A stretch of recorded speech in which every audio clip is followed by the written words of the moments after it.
Right. So friction. Let us continue. Friction. What is the basic characteristic of friction? It opposes. What does it oppose? Relative motion between two bodies. Whenever one body tries to move over another body, then friction comes into action and opposes the relative motion between the two bodies. Okay. And direction of friction is always opposite to the direction of intention of motion of the body, not to not opposite to direction of applied force. Direction of friction is always opposite to the direction of intention of motion of body. Okay, then friction is a self-adjusting force. It can increase or decrease its value, of course, within a limit. And types of friction. What are the types of friction? We have three types of friction: static, kinetic, rolling. Static friction is that which acts when two bodies are stationary at rest, but when one tries to move on the other body, then the friction which comes into action is static friction. Then if one body is sliding over another body, during that sliding, during that motion, the friction that acts is kinetic friction. And when one body rolls over another body, friction will be rolling friction. And all three frictions, they can be expressed by the same formula. F is equal to mu n. Friction force F equal to mu into n. And this, if it is static friction, Fs equal to mu s n. If it is kinetic friction, Fk is equal to mu k n. If it is rolling friction, Fr equal to mu r n. Mu is the coefficient of friction. Coefficient of friction, whose value depends on the nature of the surface. And also one point, I think we missed this point yesterday. Value of mu, practically, value of mu always lies between 0 and 1. Mu always lies between 0 and 1. If it is 0, that means friction is 0. The two surfaces are perfectly smooth. Then mu will be 0. And which is practically 100% not possible. We cannot have two surfaces which are 100% smooth. Then if mu is 1, that means friction is maximum. The two surfaces are perfectly rough surfaces. But practically, mu lies somewhere between 0 and 1, like 0 0.1, 0 0.4, 0 0.8, 0 0.5, something between 0 and 1. Okay. Sir, can you repeat what you said? The value of coefficient of friction always lies between 0 and 1, practically, depending on the surface. If the surface is very smooth, it will be closer to 0. If the surface is very rough, it will be closer to 1, but lies between 0 and 1. Okay. After this, next thing is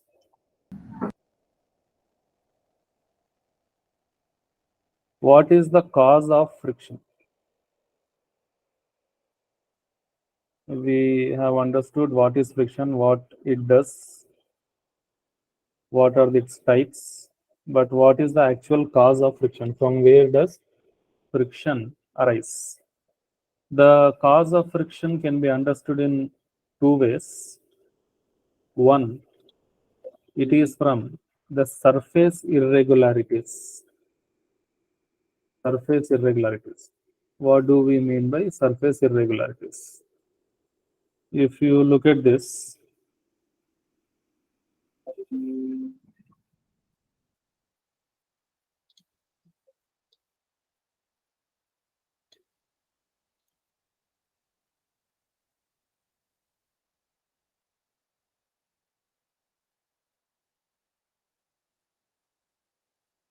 surface irregularities.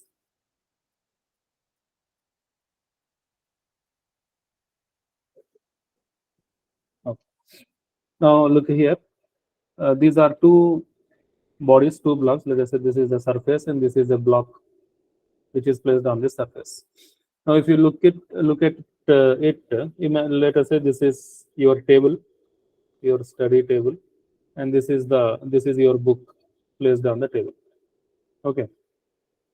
Now, if you look at the surface of the table and surface of your book, you will see that they are smooth, they are perfect, polished, smooth, horizontal, perfect. But if the same surfaces are looked at microscopically, let us say this part is zoomed and you are looking at this enlarged view, enlarged view. This is the enlarged view. Then in reality, the two surfaces will be like this. They are not perfectly smooth. Microscopically, they are not perfectly smooth. The surfaces are zigzag, ups and downs are there. Just like how you have speed breakers on the road, in the same way, there are ups and downs on both the surfaces, on surface of the book and surface of the table. Now, when you place this book on the table, these surface, we call these as surface irregularities. This is a regular surface. This is a irregular surface. So these surface irregularities, they get interlocked. They get interlocked.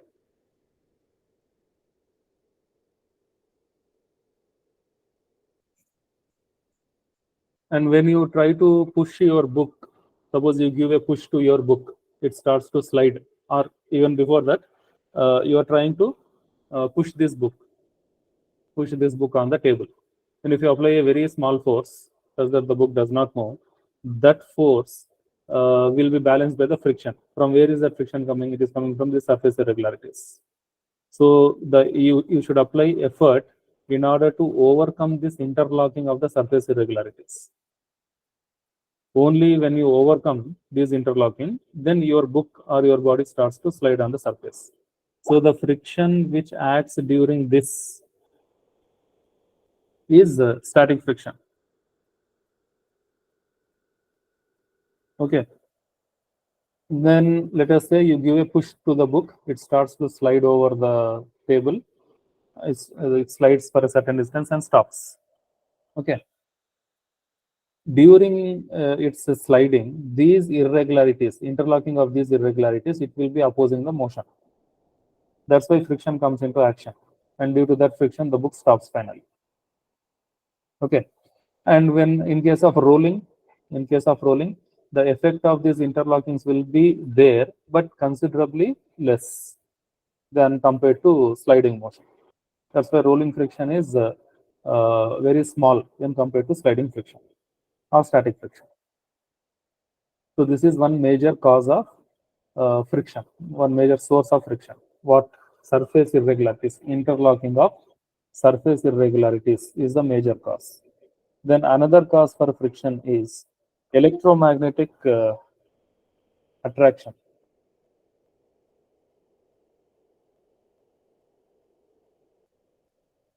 Electromagnetic, you can say force. What is this?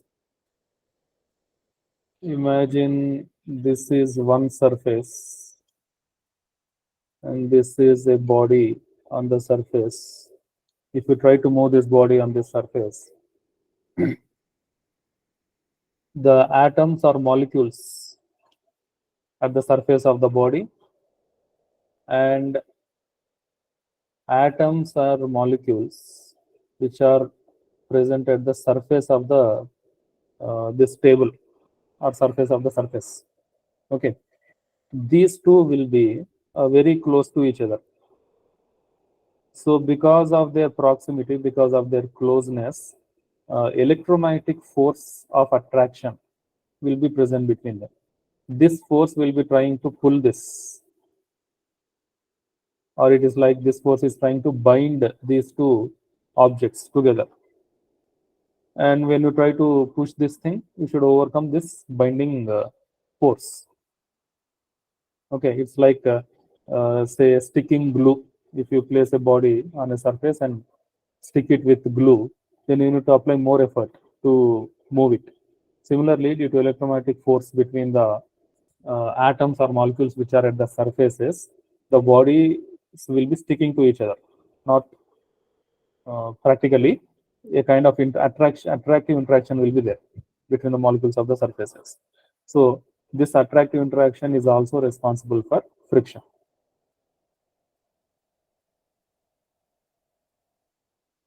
Okay, right, cause of friction. Then can we eliminate friction? Is it possible to remove friction completely?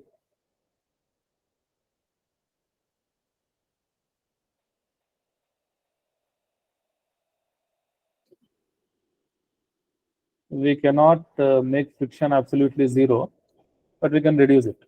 Practically, we can try to reduce it as much as possible. Okay, how?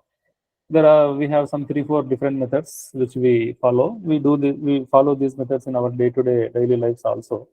You might be knowing. First one is polishing,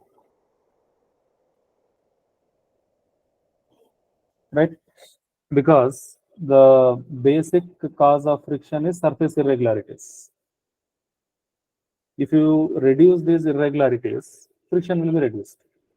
How can we reduce these irregularities? By polishing them. By polishing them. If I take this irregular surface, which is like this, and polish it, it will become something like this. Okay. So moving on this surface is, or moving on this surface is relatively easier than moving on this surface. So if surfaces are polished, friction will be reduced. Surfaces are polished, friction will be reduced. So polishing reduces surface irregularities.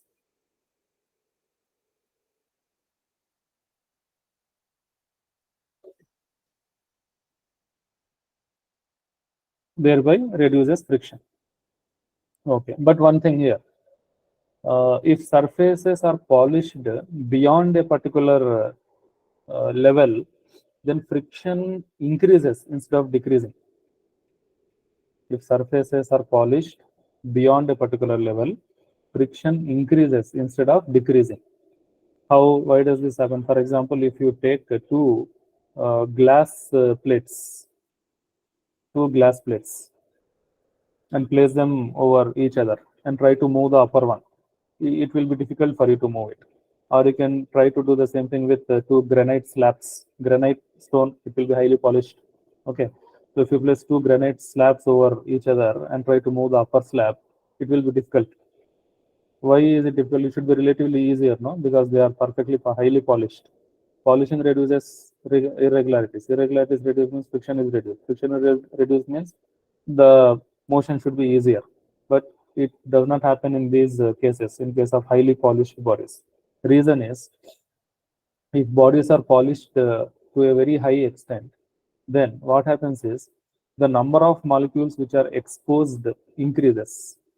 For example, I have a surface which is uh, polished up to a certain extent. Like, let us say this is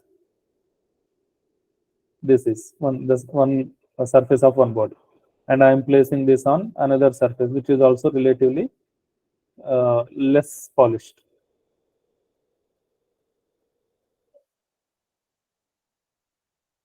like this.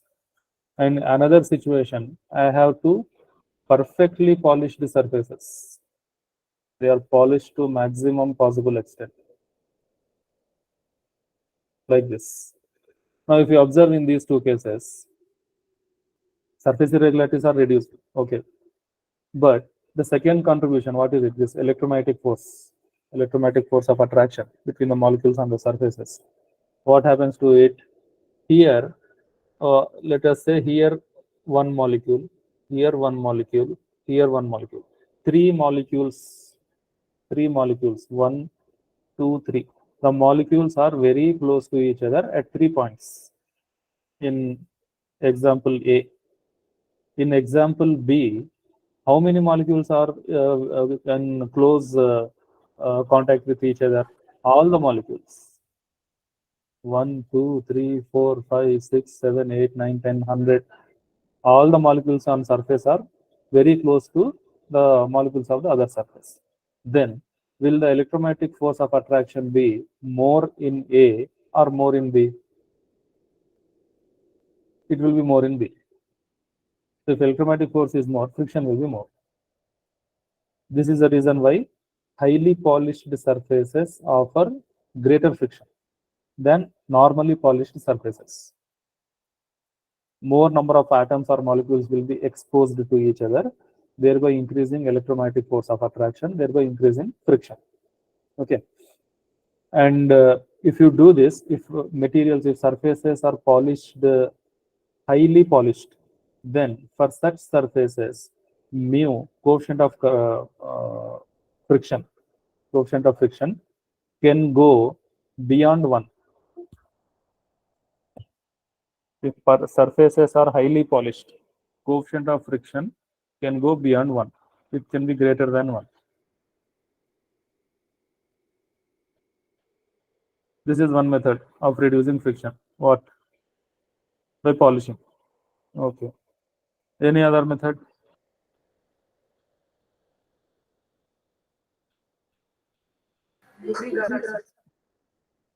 I'll write it here. If surfaces are polished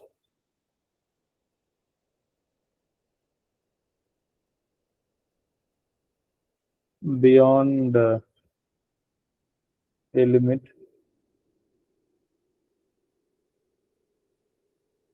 then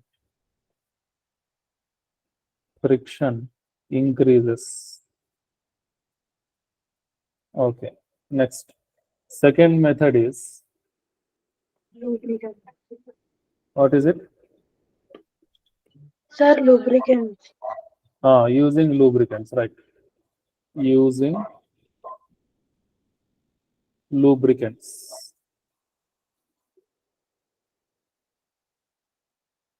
Lubricants are slippery materials, like oil is a lubricant, grease is a lubricant, and you can say wax is also a kind of lubricant. Not wax, oil and Sir, grease. soap water. Soap water, water is not a lubricant actually. Materials which can soap water, but it's temporary. Once that gets evaporated, the effect will be lost. But if you use oil and grease, things like this, they can be there permanently. So lubricants are those materials which uh, form a layer. Suppose after you polish a material, let us say its surface is something like this.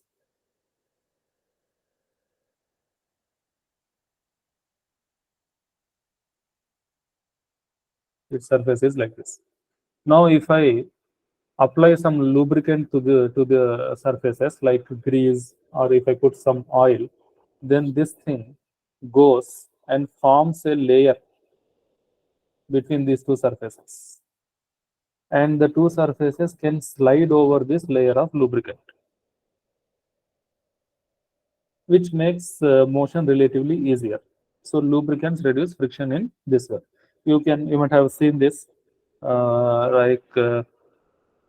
suppose if some door or window, while opening and closing, it is making some noise, then your parents will put some oil in that hinges, right?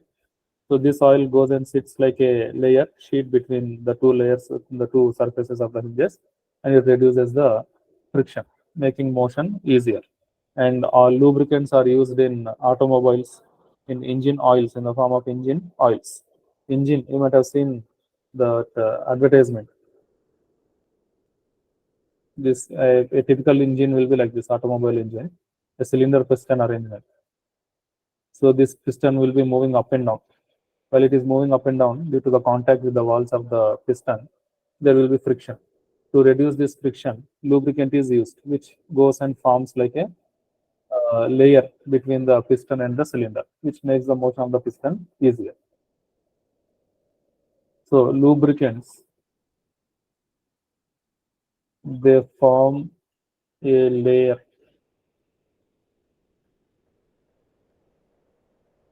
between the surfaces. Okay, whereby they can reduce friction. Example, oil, any oil acts like a lubricant. Grease, these are lubricants, commonly used lubricants. Then another method Sir, is painting. using ball bearings. Ball Creates bearings. road friction, sir. Have you seen ball bearings? How do they look like? Yes, yes. You might be using them. You might have used them for playing. Wherever there are rotating Fidget parts in spinner, sir. machinery, Fidget spinner fan. fidget spinner is a ball bearing. Fan also, sir. Fan also has ball bearing. Wherever there are rotating parts in machinery, there we will be using ball bearings. So a simple ball bearing looks like this.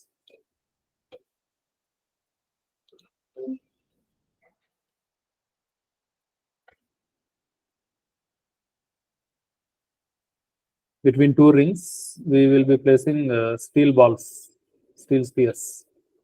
So what they do is they will be converting the sliding motion into rolling motion. Ball bearings practically they convert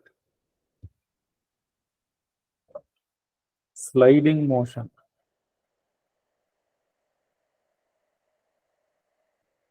into rolling motion.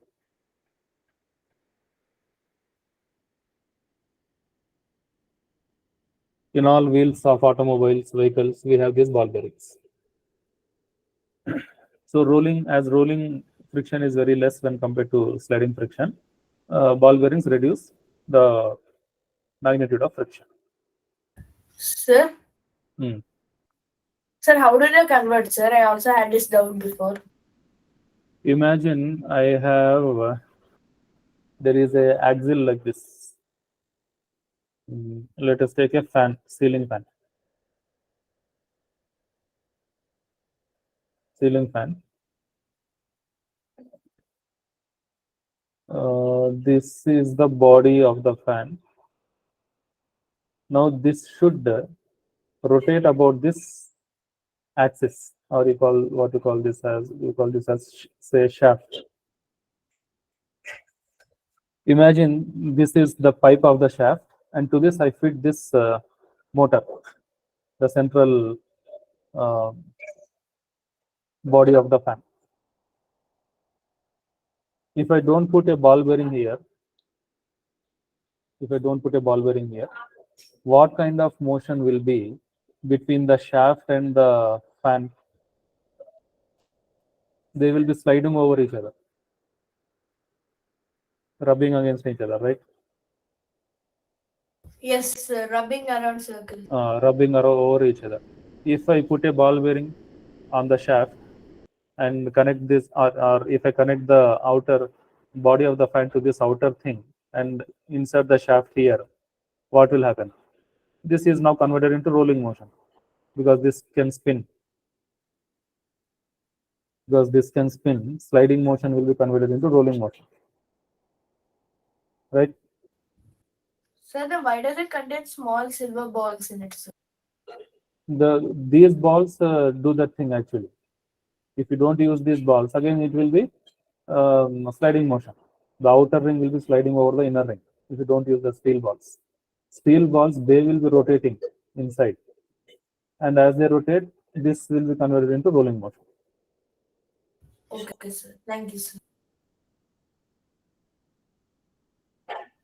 So ball bearings convert sliding motion into rolling motion, thereby reducing friction. Okay. Then another method, Sir, painting, sir. huh? Sir, painting objects. Painting. Painting does not reduce friction. Painting is not for reducing friction. Painting is to protect the body's surfaces from atmospheric erosion or to give a better look for that purpose. It's not to reduce friction.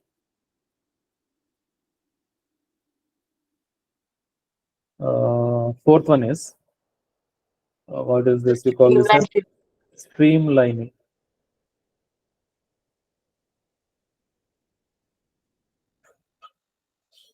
Streamlining.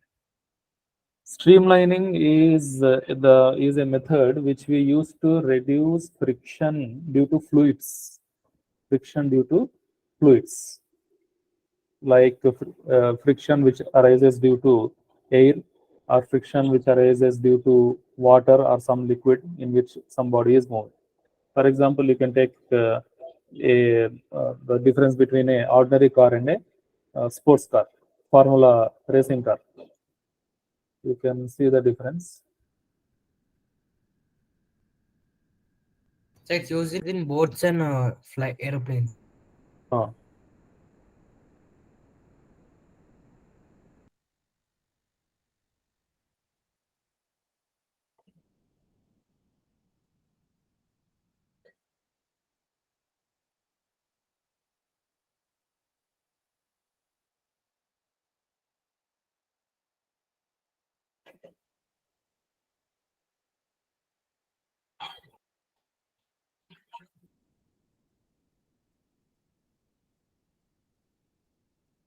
just a minute.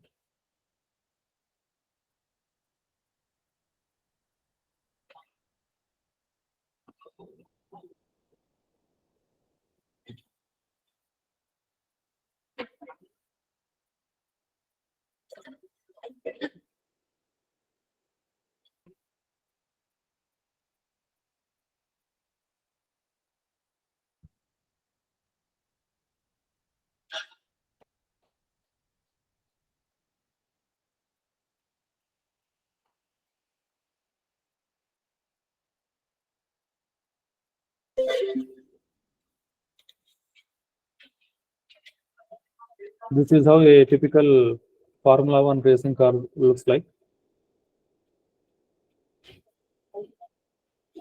And ordinary normal cars, you everybody know.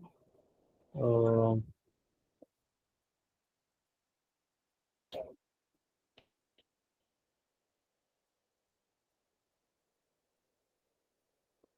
I had a beautiful representation of this. I should search for that.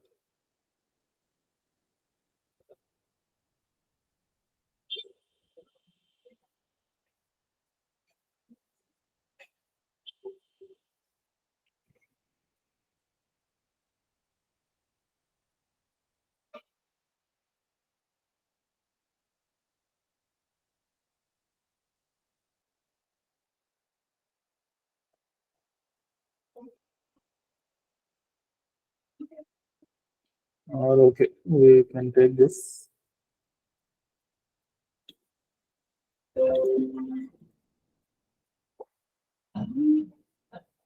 See, the difference here is this ordinary, the regular cars that we use for transportation, their shape will be something like this. And the sports cars, they will look like this. Okay. The advantage is there is a difference in the design, in their shape. The advantage is this design, it is aerodynamic design. Aerodynamic design, which means this design reduces the friction due to air up to a maximum possible extent. But whereas this design, it is not so much effective in reducing the air friction. When vehicles travel on road, they have to pass through air, right? And this air, they have to cut through layers of air, and this air, it opposes the motion of bodies, which we call as air resistance or air friction. Okay. And as per a study, air 60 to 70% of our fuel is consumed in overcoming air resistance. That means imagine, suppose you are driving a car on a road through air, and you are driving the same car on a road in vacuum. Just imagine there is no air in vacuum. When compared to vacuum, if you are driving through air, you need 60 to 70% more fuel to maintain the same speed. Reason is this air friction, air resistance, it is opposing your motion. To overcome that motion, your engine has to work more. It has to put in more effort. That means it consumes more fuel. So 60 to 70% of our fuel is consumed or it is wasted in overcoming air resistance. That fraction becomes very considerable in case of Formula racing cars. Okay, these racing cars they go up to speeds of 250, 300 kilometers per hour. Our ordinary cars they go 80, 100, 120, maximum 150 kilometers per hour. In at such high speeds, the friction or resistance due to air becomes a very considerable factor, and it must be reduced. Greater the maximum the extent you reduce this air resistance, greater the speed that can be achieved. So that reduction in air resistance is done by this aerodynamic design of the cars. We call this process as streamlining. Cars are streamlined, aeroplanes are streamlined, then all birds are streamlined naturally. Nature has streamlined all the birds and even fishes also. Sir, even boats. Boats also. If you look at the shapes of birds and fishes, particularly those birds which fly at very high speeds, their body will be streamlined. Their beak will be pointed and their body shape will be streamlined. Sir? Hmm. Sir, for F1 car and a normal car, will the fuel consumption will be the same? No, it will be greater in F1 cars. Okay, sir. Like say this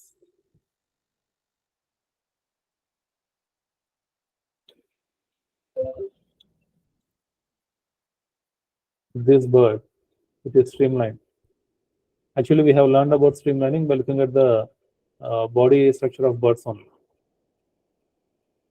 So due to its body shape, air resistance will be minimum. So it can fly with very high speeds.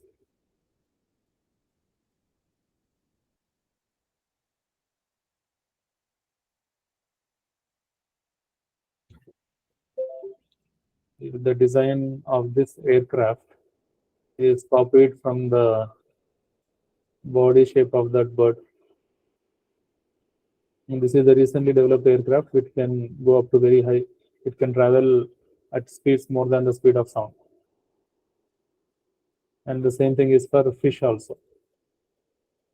Fish, while they swim in water, just as how air offers resistance, water also offers resistance. To overcome that resistance due to water, the shape of fish is streamlined. Most of the ships, like a shark fish is a perfect example. Shark or even dolphins, literally all fish, they are streamlined.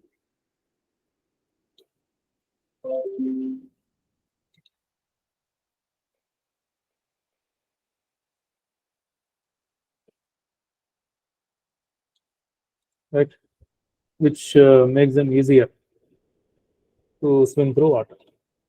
Okay, this is what streamlining. Four methods to reduce friction: polishing, using lubricants, using ball bearings, and streamlining. Sir? Hmm. Sir, can we consider powder as a lubricant? Powder, okay. Sir, like use a sprinkle powder on carom board We for use it in carom board. Yeah, that you can call that also as a lubricant. Actually, what it does is it fills up the surface irregularities on the board. That's why it reduces friction. Okay, sir. Okay, methods to reduce friction. Next, is friction advantageous or disadvantageous? So it's both, sir. Sir, friction causes fire, sir. Friction causes fires.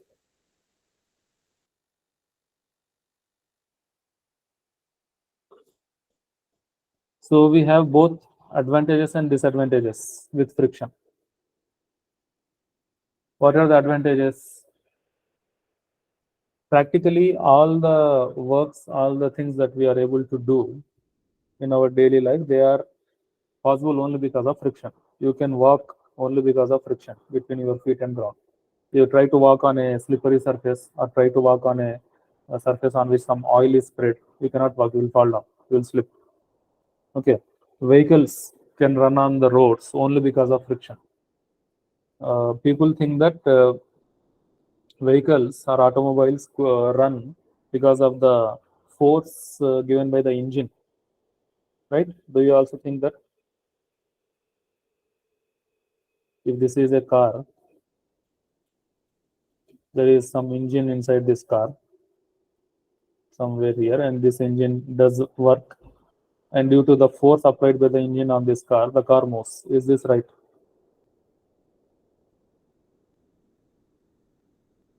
Does this car move due to the force applied by the engine on the car? Is it correct to say that? No. Engine does not apply any force on the car. Engine does The not friction apply. only do it, sir. Cars or any automobile can move on roads because of friction between tires and the surface. This friction between tires and the road is responsible for motion of the cars.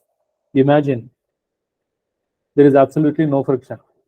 Absolutely no friction between the road and tires. Now, if you turn on this car engine and put it in the gear and press accelerator, what happens? The wheels will rotate. The wheels will start to rotate. But this car won't move forward. It's like pedaling a bicycle which is put on stand. It is only because of the friction between the tires and the road which is taking the car forward. So friction force is responsible for motion of all automobiles. At the same time, same friction is responsible for braking. If you apply brakes, then there will be something called brake. You call it as brake. I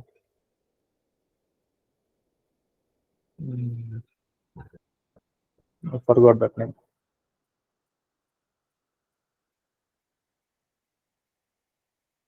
Brake pad something. Braking pads.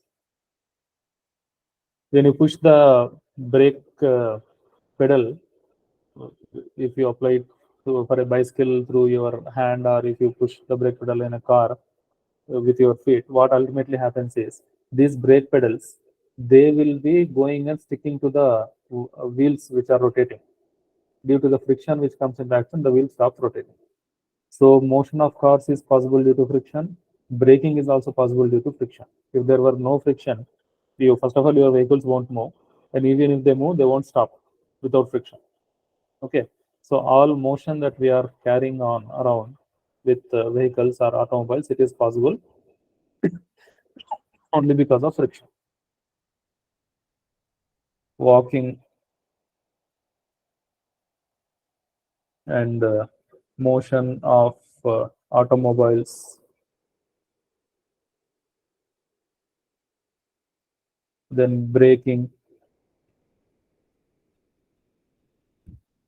and holding objects, Sir, even fire, sir. Like it uh, also. if you are, suppose you are holding a glass of water in your hand, it's only because of friction. If there is no friction, the glass will slip down and fall down. So it's friction which is letting you hold the glass. All these daily day-to-day activities are possible only because of friction.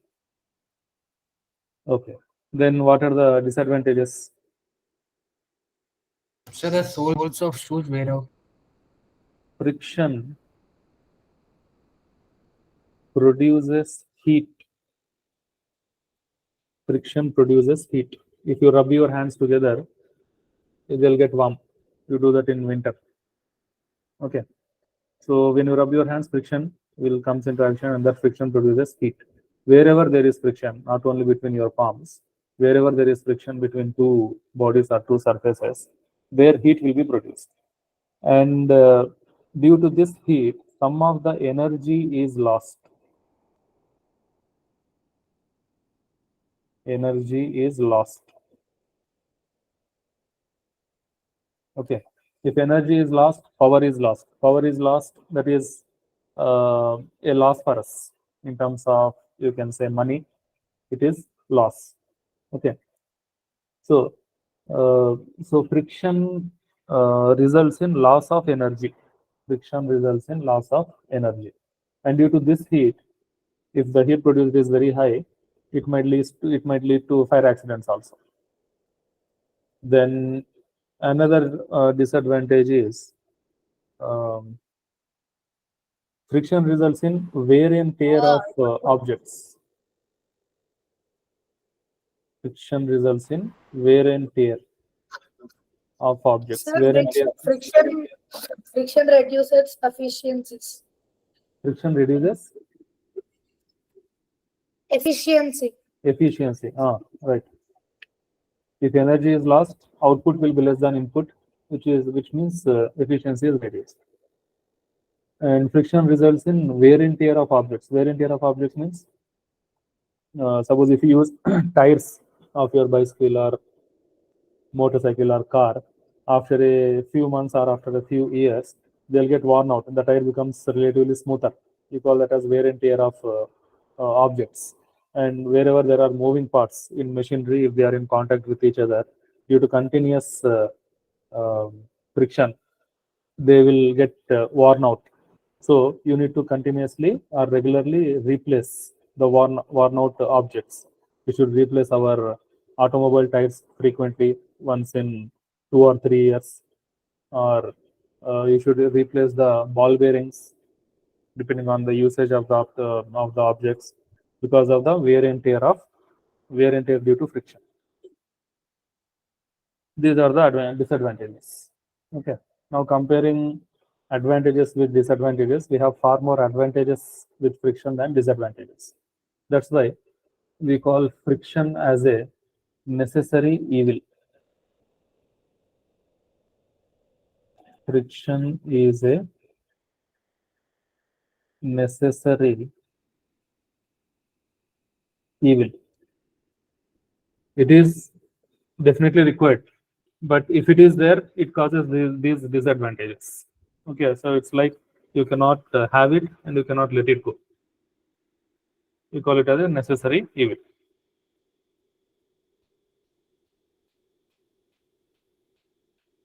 Okay, right. So three concepts today. One is what is the basic cause origin of friction. Second is how can we reduce friction. We cannot eliminate it completely, but it can be reduced by using any one or more than one of these methods.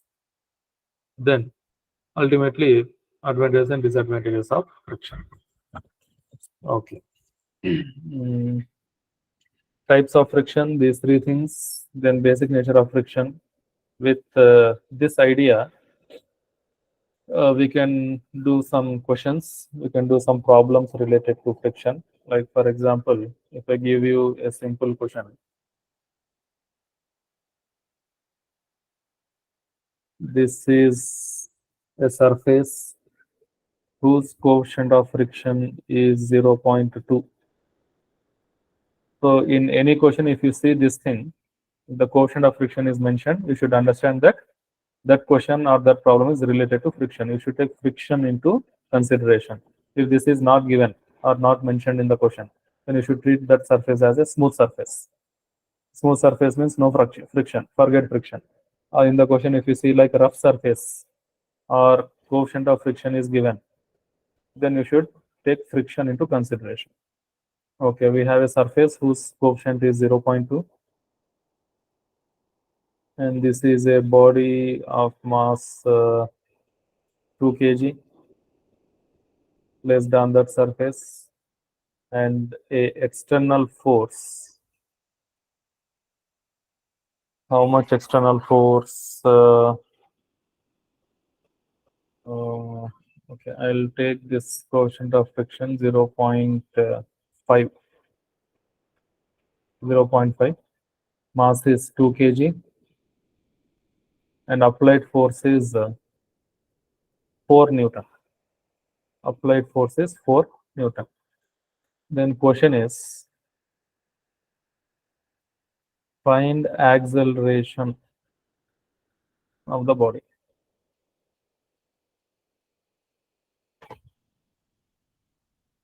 Find acceleration of the body.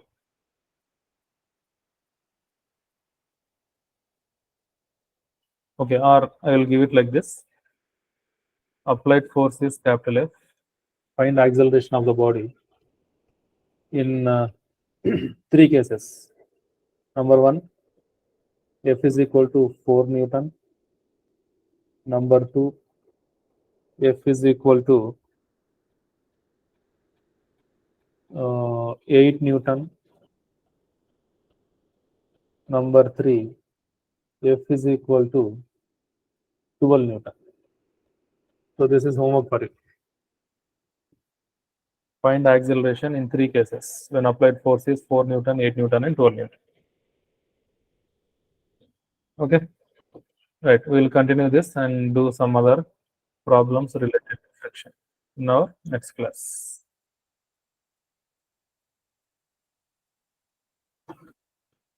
Right. See you and good night.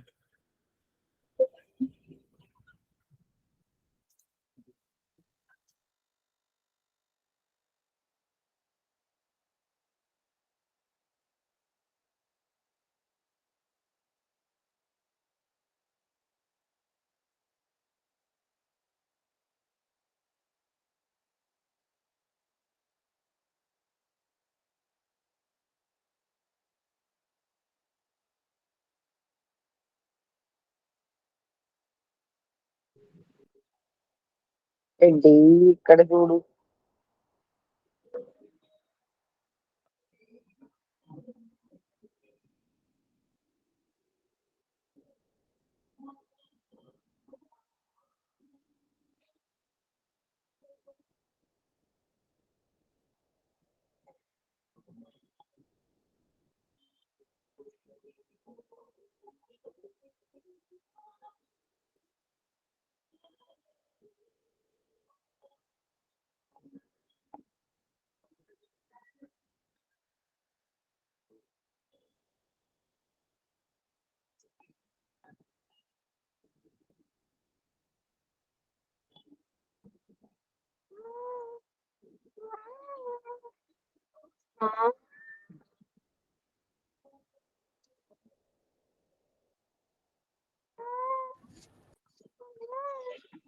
Good evening, everyone. Am I audible? Good evening, sir.